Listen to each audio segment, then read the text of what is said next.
Corinna Harrod, and welcome to the Monday Night Review. I think we're on episode 57, but I'm losing track. I do have a spreadsheet somewhere. It's very noisy here. There's drilling, there's husbands, there's dogs barking. There was a huge fly at one point, which seems to have flown out of the room. So this is my 4th attempt at recording this, so hopefully it goes well. It's already Tuesday, we're already late.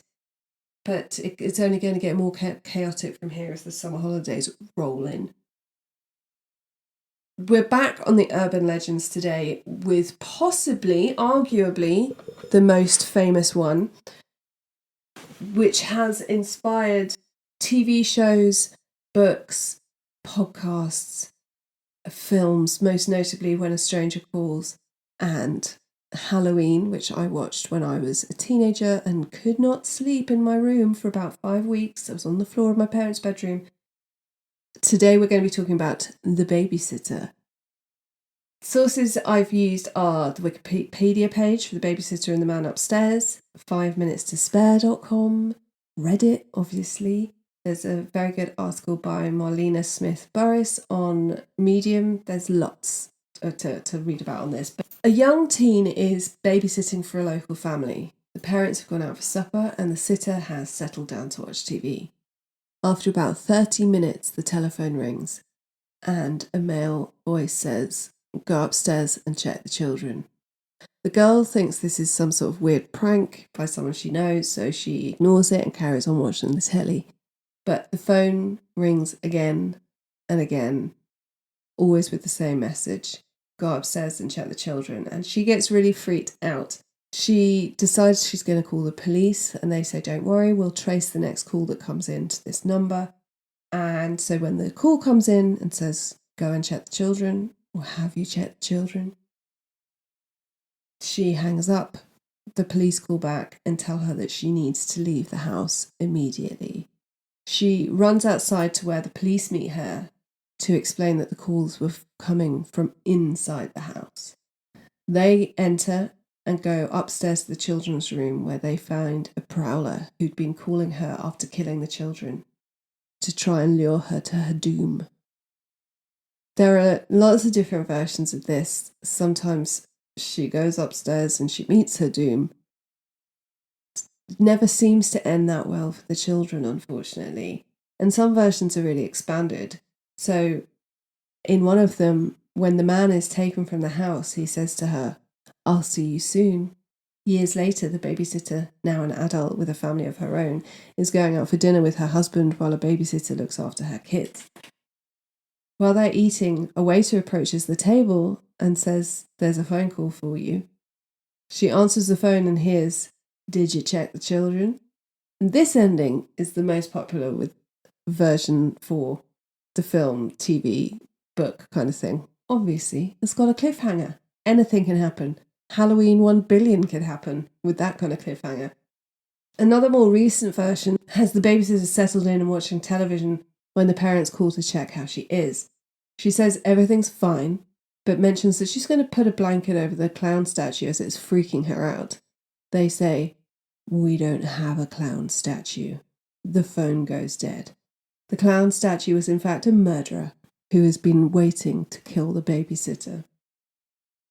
Now, these stories, if you're going to get scared, are scary stories. And for those of us who babysat or babysit, or who are just in the house a lot by themselves, it's kind of the stuff of nightmares. As with many urban legends, this story is believed to have been designed to keep teens in line. It supposedly implies that you've got to be a good girl and check your children and take your job seriously. Don't invite your boyfriend over. Though I have to say, for me, this one suggests do invite your boyfriend over. There's a creepy murder in the house. I'm going to want backup. But what do I know? Now, this legend started to circulate around the 1960s, but is there any truth in it? Well, sadly, yes. It's not exactly the same, but if you do any research on this, you'll find that there is one story that everywhere you looked is linked to this urban legend. And sadly, it doesn't have the nice ending where the police get there and save everyone. In this story, we're going to talk about rape, sexual assault, and murder, but I'm going to give you warnings closer to the time, so you can just skip forward a bit if you need to. Also, we are going to be in Columbia, Missouri, and at the time, in the 40s and 50s, there is still segregation going on. One local historian who graduated in the town in 1951 says that it was basically a Confederate town. If a white man had a relationship with a black woman, it was really frowned upon because they were considered racially inferior. But if a black man had a relationship with a white woman, it was a lynching offense. So racially, temperatures are quite raised. I don't usually talk a lot about it. It's not my place to discuss the history of racial segregation in Colombia, but it does come into play in the story a bit, so, as you'll see. So I just wanted to set the scene there. On the night of Saturday, March the 18th, 1950, at about 10:30, police officer Roy McCowan receives a phone call that sounds like a young girl or woman screaming. The only words he can make out are "come quickly." Now, he tries to calm her down and asks her for the address, but the line goes silent. As it's late night, it's a small police station. They have no way of tracing this call, but McCowan says he knew immediately that it wasn't a prank, which they did sometimes receive from teens. She sounded genuinely terrified, and he had no way of helping her. And he just had to wait and hope that she called back, or wait for the inevitable report of something terrible happening. And terrible things had been happening in Colombia.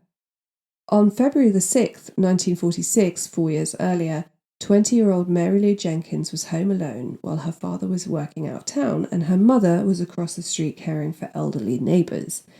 They had agreed that if there was a problem, Mary Lou would open the blinds with the lights on and call her mother. Which seems kind of weird to me. Would you not just call?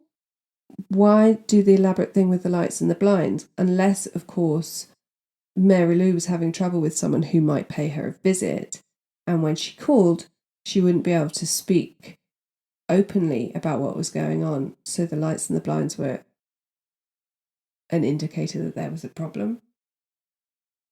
That night, her mother did look over and see that the blinds were open and the lights were on, but there had been no phone call, so she assumed that all was well. When she goes home in the morning, however, she finds her daughter raped, stabbed, and strangled on the sitting room floor of her home. There's an electric cord tied around her throat. 35-year-old Floyd Cochran was a local rubbish collector. He is black and he suffers with mental disabilities that gave him a mental age of a 10-year-old. He had been deemed unfit for service in the Second World War, which gives you a really good indicator of his mental situation, as in the Second World War, they weren't turning a lot of people away. Floyd gets arrested for killing his wife, May, who he had shot in the shoulder and neck with a shotgun during a domestic dispute. He actually gets arrested when he's found by the local dump trying to kill himself by drinking lye water, and his siblings go to his house to try and get together the paperwork needed to have him committed. When they get to his house, they find the grisly discovery of May, and it still remains unclear as to whether Floyd meant to kill his wife or didn't really comprehend the outcome of his actions. He admits willingly that he did kill her. He accepts responsibility for that. But because he had picked up rubbish for the Jenkins family 3 months before and was still owed 36 cents, the police believed he'd gone to pick up the money that night and decided to rape and kill Mary Lou. Cochrane is interrogated for 10 hours. There's no attorney present. And remember, he has the mental capacity of a 10-year-old, and then allegedly confesses to killing Mary Lou. He stands trial for the murder of his wife, for which he's given 15 years, and then he stands trial for the rape and murder of Mary Lou Jenkins. Now, by this time, he'd already recanted his confession, but he's found guilty and given the death penalty, and on the 26th of September 1947, Floyd Cochrane is sent to the gas chamber. Not many people now believe that Cochrane did it, and actually not that many people at the time believe Cochrane had done it. He clearly murdered his wife in a domestic dispute. He had no history of sexual predation, and although he knew the Jenkins family, he'd never shown particular interest in Mary Lou or given the family cause for concern. You also have to look at how the attacks were carried out. When he kills his wife, he's using a shotgun in rage. The murder of Mary Lou Jenkins is a much more calculated attack on a young woman at home. There's no sign of forced entry to the house. And then there's rape and use of a cord to strangle the victim, with very different MO. It's very likely that the colour of his skin and his intellectual disability made him an ideal patsy, because he just didn't have the wherewithal to defend himself.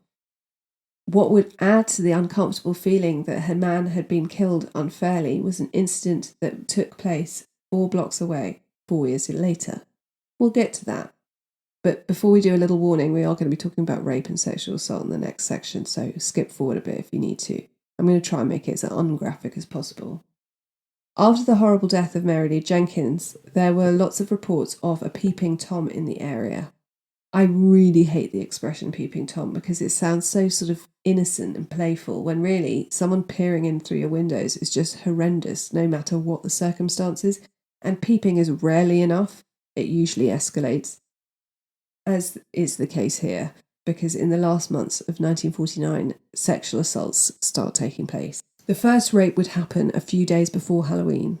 A 16-year-old teenager was babysitting when an unidentified male wearing a white homemade mask with holes cut in for eyes broke into the residence, attacked her in the living room.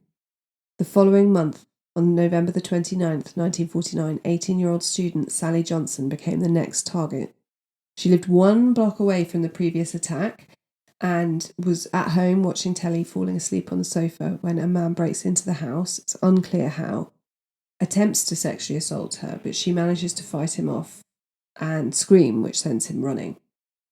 The very next day, a student from the University of Missouri is out on a date with her boyfriend, and they've gone to a Lover's Lane area that I believe is still used by students today. They were in the car when a man draped in a white hood and brandishing a firearm appears and orders them out of the car. They did as he instructed, and he walks them several yards away, where he robs and binds the boyfriend. He then orders the woman to walk. When they're a considerable distance away, he sexually assaults the female, some say with a metal implement, which is really horrific, and he then sprints away from the crime scene. This victim is alleged to have said that she wishes she died because her injuries were so horrific. On the 4th of December, they catch Jake Bradford, who is a 24-year-old black man, peering in through a young woman's window, and he's arrested and questioned about the sexual assaults. Again, he has a week of intense questioning. He then admits to assaulting the 16-year-old in October and the attempted rape of 18-year-old Sally Johnson. Now, Johnson is brought in to look at a lineup to see if she can identify her assailant, and she does not pick out Bradford. She doesn't pick out any of them. Perhaps because they're all black guys. She could, of course, not have a very good memory because it's such a horrendous event. And he, by all accounts, is wearing the white hood. I wonder, though, if she noticed the colour of his hands. I feel like the segregation and racial feeling at the time was such that if she had noticed the colour of the hands if they had been belonging to a black man. But the fact that she didn't notice the colour of hands maybe meant that it was a white man, as I believe it was, if we're going to get to the end of this. So he's charged with the rapes, but these charges are dropped when it's discovered that the interrogating officer had said they're going to lynch you like they lynched your granddaddy, which is lovely. So the reports of prowlers and assaults carries on, and in March 1950s, it gets bad. Jeanette Chrisman is born in March 1936. She's the oldest child of Charles and Lou Chrisman. They live above a cafe and a steakhouse that they own and run in Colombia. And in 1950, Janet is described as a loving, church-going, musically talented teenager who's independent, intellectual and mature for her age. She also looks a lot older than 13. I'm going to put some pictures of her on social media, of course. And I don't usually really like to comment on looks and things because it's not very important. But she does look a lot older than 13, and this will have relevance later when we talk about it. On the 18th of March 1950, Janet was missing a school dance to go and babysit for a local family. She'd babysat for them before. She had 2 families that she babysat for regularly, and this was one of them. There was a storm coming in, there was sleet, there was rain, there was wind, and a friend who was babysitting for another family in the town that same evening described the night as having a really eerie feeling and said that she herself had gone to check the door was locked a couple of times and kept looking in on the kids she was sitting for. Janet wanted this job because she was saving up to make a last payment on a burgundy suit that she wanted to buy to wear at Easter, and it was also going to be her birthday in 3 days. So Jeanette's babysitting for Ed and Anne Romack and their 3-year-old son Gregory, and Anne and Ed are planning to go out and have dinner and play bridge with their friends about 15 minutes away. They've just moved, and Anne's pregnant with their second child, and they're wanting to have some fun before the new baby arrives. And they've recently moved to the outskirts of Columbia, and Janet arrives to babysit about 7:30 that night. Greg is already asleep by the time she arrives, and they have the radio on in his room, so they say that she probably won't hear anything from him because he sleeps really well with the radio on. Now, although she'd babysat for them before, this time Ed shows 13-year-old Janet how to load and shoot his shotgun, which he keeps next to the front door. We don't know whether he'd done this when she'd sat for them before, or if there was new because they were at the new house and it was in more of a remote area, or if this is because of the sexual assaults and prowling that had been going on and attacks on lone women. We don't know. Now, it just seems a little bit weird to me. Now, call me a stupid old Brit, but it seems like a lot. She's 13. I wouldn't want a 13-year-old messing around with a gun in charge of my 3-year-old. And why on earth would she need to? Did he suspect that something was going to happen? It just seems really odd to me, but maybe that's 1950s America. I should say that in 1950s Essex, my dad used to sit under his kitchen table with his own shotgun when he was 11, when his parents went out for dinner, and said if they had come home before they said they would, he would have shot them. So I'm not here to judge, I'm just here to question. I digress. As well as showing her the shotgun, Ed also said not to open the door to anyone she didn't know, and because it was horrible weather outside, the best thing to do would be to switch the porch light on and lift the blinds to look through the window before opening the door, but otherwise just keep it locked at all times. If I was this babysitter and I arrived and I'd been shown a shotgun, how to load the shotgun, told to not let anybody in, told to use the porch light and the blinds, I would be freaking out. Anyway, Jeanette seems fine. Now, off they go out, and at about 11 o'clock that night, Anne calls to check on Jeanette, but there's no answer. Now, she doesn't think anything of it. It's late. She assumes that Jeanette's fallen asleep on the sofa. But when they return home at about 1:15 in the morning, they see that the porch light's on and that the blinds are open. When Ed goes to unlock the door, he finds that the door is already open. And when they get into the house, they find a grisly scene awaiting them in their sitting room.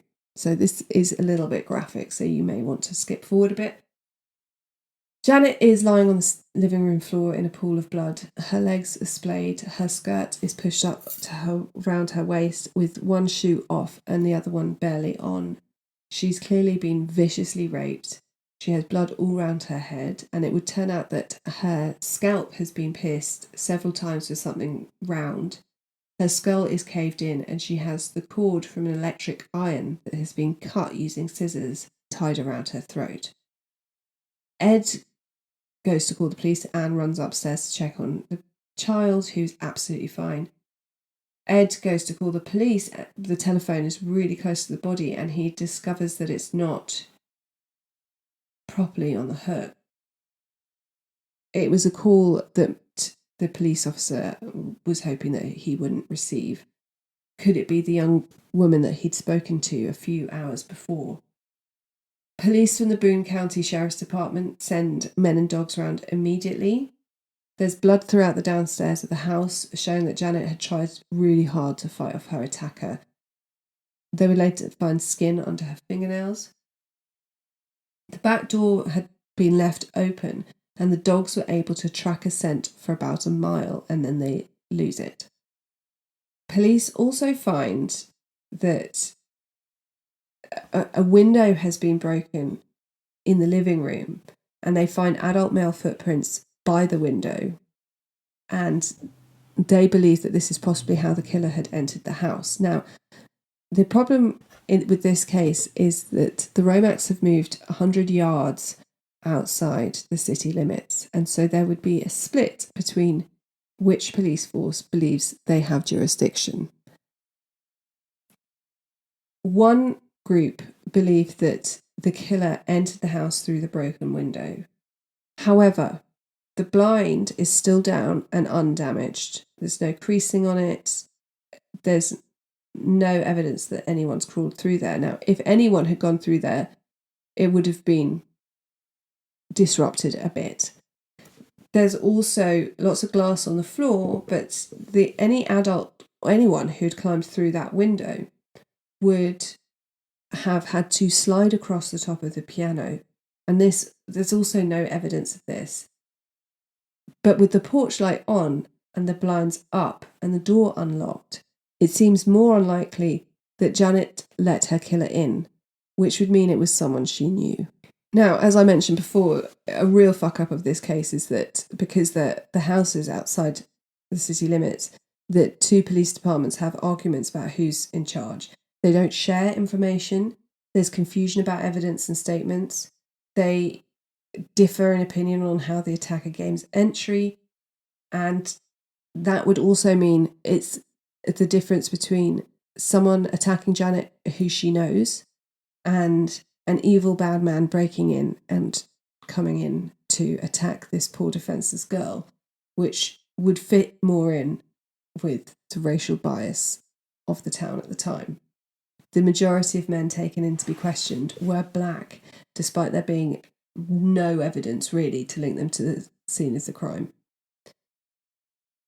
The autopsy reveals skin under Janet's fingernails, though of course they don't have the technology at the time to do anything with this, and despite her horrendous head injuries, the cause of death is strangulation. She also has these weird circular stab wounds in her skull and face, which they can't at the time work out what made them. Now, there's a few things I want to talk about before we get into suspects. The use of the cord for strangulation is really similar to the Mary Lou Jenkins case 4 years earlier. But what I find really interesting is why go for the iron cord and not for the telephone cord? Because the telephone is right next to where the body's found. Also, both cords were cut with scissors. And in the case of Jeanette's murder, the killer had no trouble finding the iron or the scissors to cut the wire with. The house isn't ransacked. The wires weren't ripped out messily, and the iron and scissors were actually in a sewing room, whereas I would think if you were going to normally look for scissors, you'd go to a kitchen. Also, I just am interested in how was Janet to get home? Did her parents drop her off? Was Ed going to drop her home? She's 13 and 1:15 seems quite late. So that's just something that is tinkering away at the back of my head. Also, the phone thing is really confusing. When the call goes to the police station, it doesn't get cut off and goes to the dial tone. It just goes silent. When the body is found, the phone is nearby, not properly on the hook, which Ed notices when he goes to call the police. But Anne calls the house after we believe Janet was murdered. So how could the phone have rung if it was off the hook? But it wasn't enough off the hook to give the engaged tone when the caller hung up on the call to the policeman. So I find that really intriguing. And obviously, I'm going on, there'll probably be people listening who don't even have landlines, but I'm going on the kind of landline that we had in the 1980s. So things could be very different then. Also, I'm British, not American. I'm not savvy with American phones, but I just found that intriguing. So there are loads of men that they've brought in for questioning and are hoping to pin it on, but none of them fit the bill. But there's a suspect that I think is responsible for both the murder of Mary Lou Jenkins and Jeanette Chrisman, and probably a lot of the sexual assaults and prowling in between, and goodness knows what else since. And this suspect is Robert Mueller. Now, I would say here that this is all speculation on my part. I'm not a professional. I'm just a lateral thinking woman who reads a lot. I'd also like to say that he basically gets off through police fuck-ups, not because he's actually proven innocent. But there we are. So, at the time of Janet's murder, Robert Mueller is 27 years old. He's friends with Ed Romack, and they went to high school together. Mueller then served in World War II as an Army Air Corps captain with a distinguishable record, and he then returns to Columbia, Missouri, helping to run his father's restaurant and working as a tailor. He's described as being a snappy dresser. He loves bridge, and he always carries around a mechanical pencil in his front shirt or jacket pocket. Remember the mechanical pencil? We're going to talk about it later. So when Mueller returns to Columbia, he reunites with Ed Romack, as they had lots of mutual friends in common, and they spend quite a lot of time together. However, when Romack is interviewed afterwards, things aren't as peachy as they may have appeared. Ed said that Mueller had a lustful eye for virgin women and spoke of having a desire to defile someone young. Mueller has taken this further to suggest that he and Ed go and find a young girl to assault. He knew Janet. She'd babysat for him on numerous occasions, and Ed recalled him making lecherous comments about her well-developed figure and the fact that she was a virgin. It seems that Mueller didn't just have an eye for children, which is essentially what teenage girls are, thank you very much, and had to deal with his roving eye and hands, and pregnancy was not going to stop him. Mueller often came to the house. Mueller had come to the house a few times to help Anne make dresses. She had a sewing room off the living room, which is where the iron and scissors were kept that were used in Jeanette's murder, and he was a tailor. So he'd come to help her hem a dress, which I'm assuming would involve her having to put the dress on so he could hem it.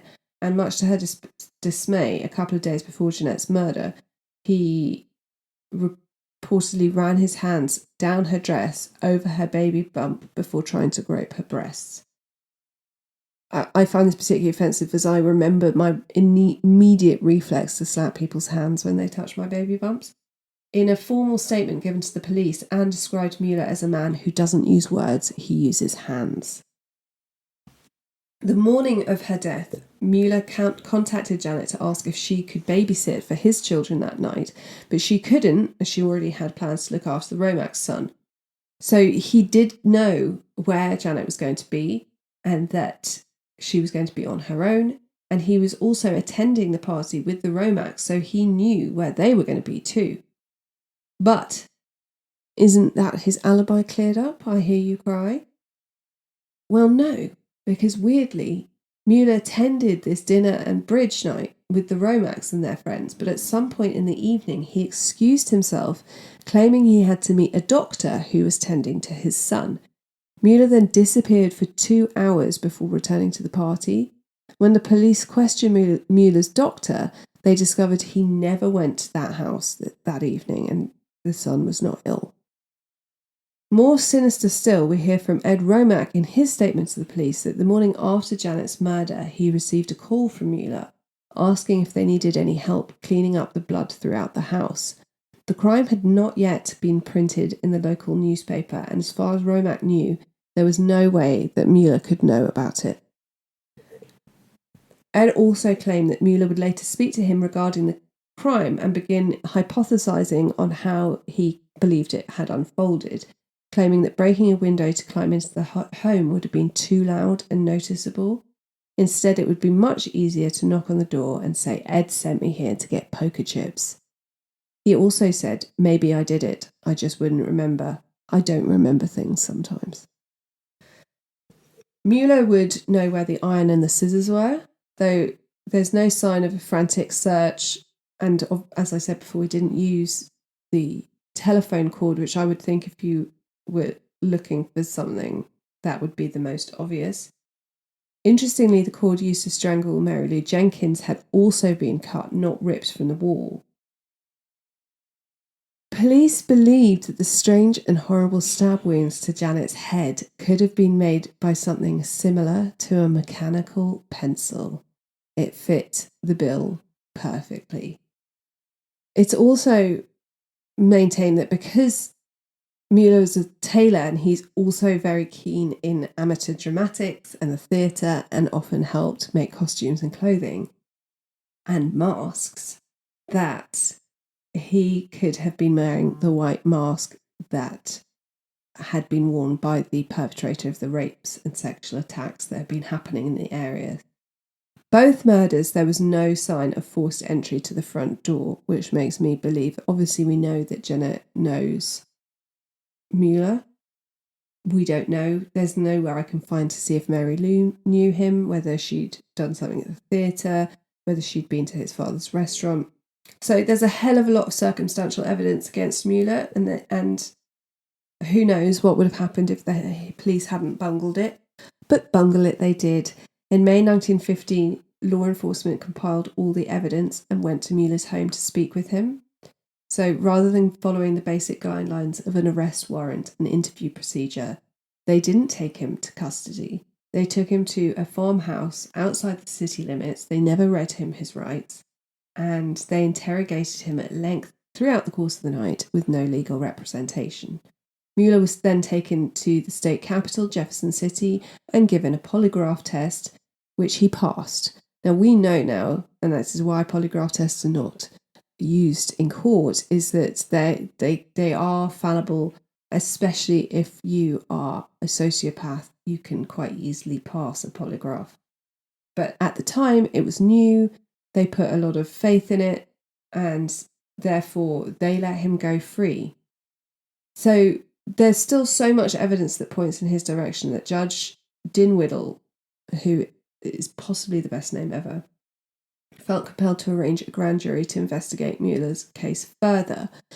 I want to give a shout out to Dinwiddie, as he had also tried to arrange a mixed race jury for the Floyd Cochran case, because he realised that it was unfair for a black man to stand before an all-white jury. But mysteriously and unsurprisingly, the black men selected to stand on the jury didn't end up being able to do it.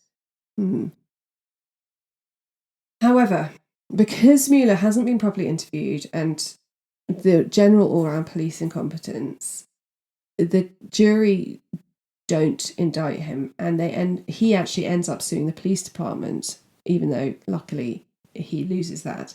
And he is never charged with the murder. He relocates to Tucson, Arizona, and lives out his life with his family until he dies in 2006 at the age of 83. The Romax and the Chrismans also relocate and just live under the shadow of this crime that was never solved. They have no explanation for what happened. And the Romax, at least I think, are fairly sure that Mueller did it. So that must have a really uncomfortable feeling. Now, when Mueller leaves the area, all the rapes and sexual assaults and prowling ends. But it's also worth knowing, at the same time, a lot of men left to fight the war in Korea. So he's not exactly the only one who left town. Floyd Cochran died for a rape and murder he didn't commit. Many people believe he didn't have the mental capacity to commit, and he had been coerced into a confession with absolutely no evidence. Robert Mueller didn't even get indicted by the jury, despite plenty of evidence that, though mostly circumstantial, it would have been really worth checking out. We don't know where he was for those missing 2 hours. He had a mechanical pencil that basically exactly fitted the wounds on Janet's scalp. He had made lecherous advances. He knew where she was. He knew that he wasn't going to be disturbed. And yet he gets off scot-free. I will also end that there is not really any evidence of strangers coming in and killing babysitters. People often know their killers, and it's believed that Mary Lou and Janet knew their murderer. There is, however, a lot of instances of babysitters killing their charges, so make of that what you will. And that is the story of the urban legend of the babysitter and the horrible murders of Mary Lou Jenkins and Jeanette Chrisman. We got through it. I hope you enjoyed that episode. As always, I love to hear from you, so you can message themondaynightrevue@gmail.com. You can find us on social media, where we are at The Monday Night Review on Instagram, TikTok and Facebook. And I would love it if you come and check out the Patreon, where you get extra content. You can listen to everything ad-free.